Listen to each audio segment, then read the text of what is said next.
Dober dan in lepo pozdravljeni v še enem utrinku.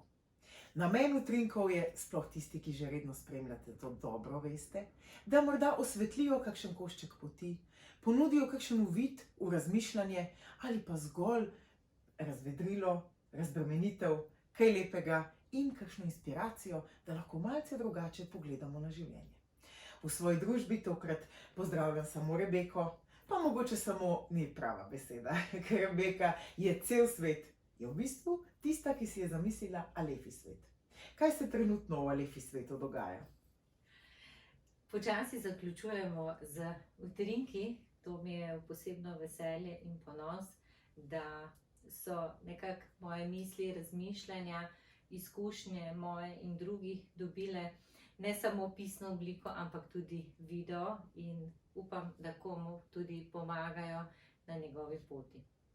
Pred nama je zanimiv utrinek, Izbira se imenuje, in kakor imamo v današnjih časih res ogromno izbire, tako v materialnem svetu, kot tudi v tistem, če bi želeli malce bolj duhovno pogledati vase in v svoj svet, pa je včasih ta izbira tako zelo težka. Zakaj? A se bojimo, da bomo narobe izbrali? Ja, včasih sem sama lahko rečem iz svojih izkušenj, da pri izbiri moramo malo tudi počakati, ne se prenagljeno odločiti. Seveda pa več stvari, ko imamo na izbiro, težje so odločitve. To dokazujejo tudi študije, da so ugotovili, da pri prodajih čevljev, če imamo na izbiro 2 para, je velika verjetnost, da bomo enega kupili, medtem ko če nam ponudijo 4 pare, bomo najbrž šli domov praznih rok. A ni to zanimivo? Ja. Več izbire, težja stvar. Ja. No pa tudi praznih rok včasih ni slaba izbira. Ja. V današnjem svetu, ko prevladuje več je več, ko se pehamo tako za materialni, kot za tem, da bomo samo še šli v neko ekspanzijo, je včasih najtežja izbira odločiti se za nič. Ampak nič je poln vsega. Pa da ne filozofiram preveč, tebi so svetovi notranjosti dobro poznani. Kakšna izbira je pa v tem nežnem smislu najboljša izbira? Predvsem, da smo nežni do sebe, hvaležni za stvari, ki nam prihajajo naproti. Od nekaterih se učimo, vsi nam dajo neke lekcije, da lahko postanemo še boljša verzija sebe. Predvsem pa jaz čutim, da imam veliko izbiro časa, kako ga porazdelim. Da če vstanem ob 6. uri, pa vidim, da mi zmanjka mogoče kakšna minuta ali za umirjeno vstajanje, kakšno posebno sprostitev zjutraj, da lahko si vzamem kakšno minuto več tudi pri izbiri oblačil oziroma hrane pripravi. Lahko se odločim, da če mi tule gre časovno zelo na tesno, pa raje vstanem 5-10 minut prej in nekako to v miru speljem. Z leti sem spoznala, da ob vsem tem hitenju, vsem dokazovanju, vzpostavljanju norm in v poslovnem svetu in v osebnem, biti kot partnerka in kot mama najboljši vlogi sebe, je pa na koncu koncev vseeno izbira naša, da si čas vzamemo tudi zase. Ki je zelo, zelo pomemben, ker če smo mi v redu, potem je v svetu okrog nas v redu. Da pa bomo še bolj v redu, pa predlagam, da se kar potopiva v današnji utrinek. Izvoli. Hvala. Izbira. Na vsakem koraku svoje poti izbiraš. Greš levo, desno, naravnost naprej ali nazaj. Veliko možnosti, veliko izbir. Ni preprosto sprejemati odločitve. Poglej situacijo z več zornih kotov. Izbiraj iskreno in srcem. Vsak tvoj novi korak je pomemben. Vsak tvoj novi korak predstavlja nov začetek. Verjemi vase. Bodi hvaležen, hvaležna za vsak podarjen dan. Razveseli se majhnih stvari. Ceni vsako izkušnjo, ki ti pride na pot. Ceni vsako modrost, ki ti jo pot podari. In katero modrost je tebi podarila današnja pot?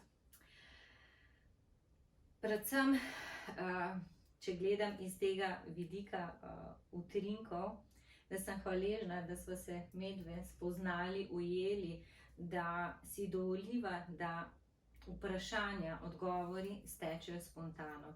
In to so nekako nama tudi sporoča, kakorkoli rečemo, vesolje ali v bistvu to neka notranji glas, da medve veva, da želiva to iz srca predati, najino znanje in modrosti, in jaz vse te izkušnje cenim. Malo mi je že tako, ker vem, da gremo proti koncu snemanja utrinkov, najbrž bom to malo pogrešala. Predvsem je pa današnja modrost, če pogledam, da vemo, da je naše življenje minljivo. Ne vemo, mogoče k sreči, koliko dni, koliko let, koliko mesecev še imamo. In z tega kot mama gledam, da jim poskušam predati čim več modrosti, da vejo, da je mama tam za njih in da kadarkoli se lahko obrnejo name v dobrem ali slabih dneh. In se mi zdi, da modrost, ki jo čutim že zjutraj, ko sem se zbudila, sem prav razmišljala, res, da znamo ceniti te posebne trenutke, da se veselimo vsakega vremena, da gremo lahko ven, da uporabljamo roke, da hodimo, da imamo prijatelje, ki jih lahko pokličemo. In če res sami pomislimo, vedno najdemo lahko neke lepe stvari.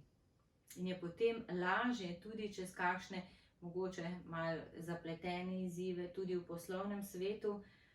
Jaz vidim tudi, ko včasih za kakšno stranko se moram odločiti, ali ona naj naroči surovino ali ne. Si moram vzeti čas, da vse dobro preštudiram, ker je tudi na meni odgovornost, da ne naroči ona kilogramov ene snovi, ki ni ustrezna. In se mi zdi, da je res tisto ravnovesje, ki ga imamo vse, da si znamo vzeti čas, preštudirati, da delujemo modro, ampak vedno iz neke spoštljivosti, iskrenosti in ljubečnosti, da to je vedno prava pot. In mi lahko izberemo. Tudi sama rada stopam na pot srčnosti in sem zelo hvaležna za najino poznanstvo in za to, da smo si dovolili stopiti skupaj tudi v nepoznano. Nismo vedeli, kakšne misli bo to prineslo, kakšne odzive, ali bo naletelo na ušesa, ki bodo mogoče slišala in da jim to pomaga, ker to je bil glavni razlog za tem, da nekomu pomagava, da ve, da je tukaj neka roka, ki je lahko naslon ravno takrat, ko ga najbolj potrebujemo. Včasih, ki niso prijetni. Če pa so prijetni, pa še toliko bolje. In bo že držalo, da je kakovost naših dni oziroma našega življenja odvisna od kakovosti naših misli. Zato bi tudi jaz nekako zaključila, da si dovolimo misliti lepe misli in da se dovolimo veseliti tudi takrat, ko morda situacija ni najbolj bleščeča. Če tudi je to samo deževen dan. Na vse tiste deževne dni, na kapljice z vesolja, pa naj si bodo v obliki svetlobe, ko je sonce, ali pa v obliki vode, ki spira vse tisto nepotrebno, pa si dovolite stopati tudi vi. Midve sva z vami, na voljo seveda za vsa vprašanja, pomisleke ali celo debato. In se veseliva stopati naprej v prihodnje dni. Vse lepo in se vidimo. Ja.